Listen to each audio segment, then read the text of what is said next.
Does infidelity have an impact on your divorce or a custody case? My name is Akiva Goldman. I'm the director and founder of Goldman and Associates, and our firm has a primary focus on family law issues here in Michigan. And today we're going to continue our video series designed to educate and inform the public, so please subscribe to our channel. You know, Michigan is a no-fault divorce state, and what being a no-fault divorce state really means is it doesn't matter why you want to get a divorce. You have a right to come to the court if you've established residency and said to the court, look, there's jurisdiction over me. I want a divorce. It really doesn't matter why. I'm just telling you that our marriage isn't working out. The object of matrimony has been destroyed.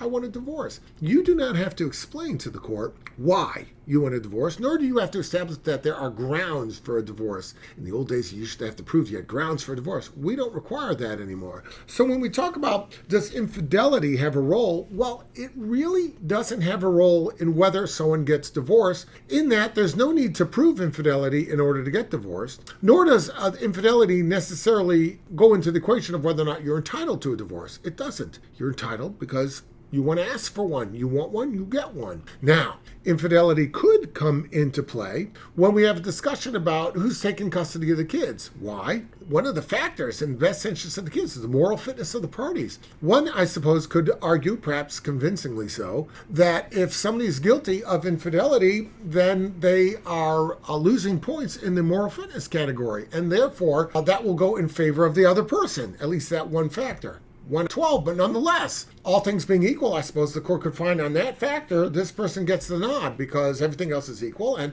there's infidelity in one place and no infidelity in the other place. So the court could use that as a factor. Even if the court does make a finding that there was infidelity, whether the court will have it weigh significantly against other factors remains to be seen. Another thing you might want to look at is whether or not infidelity could impact the division of assets. Theoretically, it could, but number one, the court's going to have to find that that infidelity caused the breakdown of the marriage. More likely than not, the infidelity is a symptom of an already broken down marriage. If the court were to find that, the court might not consider the infidelity to be overly important to the breakdown, which had already occurred. The court, even if it does find egregious fault fueled by infidelity, let's say, for example, the court still has a duty to equitably divide the assets. Now, that doesn't mean it has to divide them equally. The court can find due to outrageous infidelity, the court's going to make a different division. But you don't see divisions that are 90% one person, 10% the other. That's not what you see. Even in cases of egregious fault, you see maybe 55-45%, maybe 60-40.